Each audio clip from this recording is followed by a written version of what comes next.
This is Space Cardio.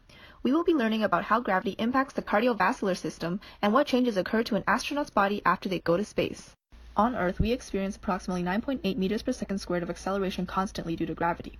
Gravity has a profound impact on us and our bodies. Today, we'll be focusing on the cardiovascular system and how gravity influences evolution and continues to influence its function. The cardiovascular system is responsible for cycling oxygen and nutrients to our body, as well as getting rid of cellular waste products. To maintain this crucial biological process, it has very specific adaptations that ensures blood gets to where it needs to go. Gravity plays a huge role in how our cardiovascular system has evolved. If we travel way back in time when fish were first transitioning onto land, one of the challenges they had to overcome was gravity. Because fish are less dense than water, they experience buoyant forces that act against gravity.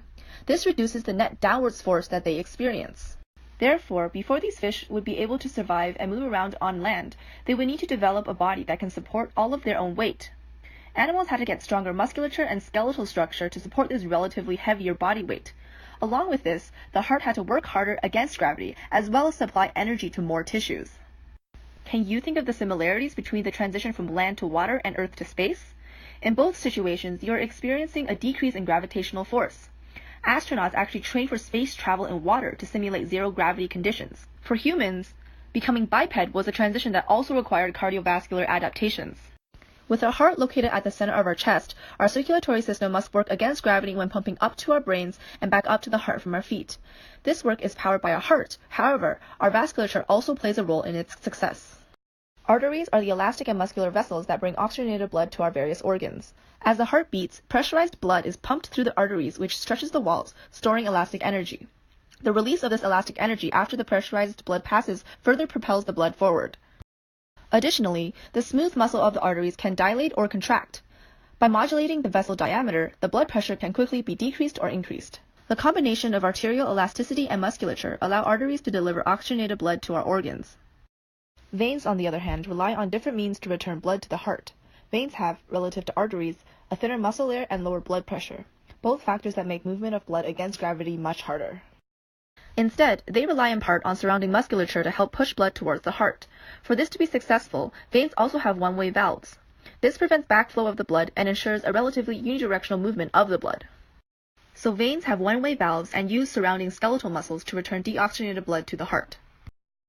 This system is pushed to the extreme in giraffes. They have major adaptations in their heart and vasculature to enable them to pump blood up to their heads. Giraffes also have tight and thick skin on their legs, which act like a protective sleeve to prevent their vessels from breaking under the high blood pressure. What implications could giraffe legs have in bioengineering? Compression suits are currently used to help pilots and post-flight astronauts. These function to assist in venous return. Though our necks aren't as long as a giraffe's, our cardiovascular system still needs to respond to changes in body position in order to maintain proper blood flow. The change in blood pressure caused by shifting in body position will be reflexively corrected by the body through vasoconstriction or vasodilation. When there is a change in blood pressure, mechanoreceptors located in the aortic arch and carotid arteries, called baroreceptors, experience a change in stretch.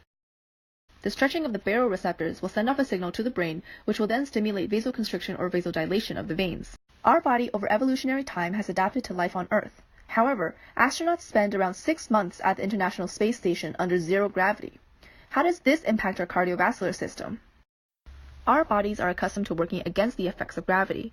On Earth, we would have a relatively even distribution of blood throughout our bodies. However, once gravity is no longer affecting us, all the mechanisms in place to ensure that blood is pumping up against gravity will lose that resistance, and as a result, there will be increased blood flow to the head. The baroreceptor reflex will soon kick in to respond to this change. Other changes that occur to adjust blood volume is to increase the production of urine and increase hemoglobin content. After a day, your body would have acclimated to the change in gravity, and fluid distribution will be relatively normal. Once the astronaut returns to Earth, the opposite happens, where most of their blood rushes to their feet. Muscle atrophy and bone demineralization occur due to the reduced resistance. Our bodies are used to carrying weight all the time due to the effects of gravity, and without it, we are missing a big chunk of exercise. This causes atrophy in both skeletal and cardiac muscles and the bones to demineralize. To prevent this from breaking down further, astronauts have intensive daily strength training regimens. Other long-term effects that were observed in astronauts who averaged 6 months in space include increased arterial stiffness, orthostatic intolerance, and the impairment of the lymphatic system. Our cardiovascular system has been influenced greatly by gravity. It also has cool adaptations that enable it to function and adapt to its surroundings. Technological advances will continue to propel us further into space, and our cardiovascular system will power our way to the stars.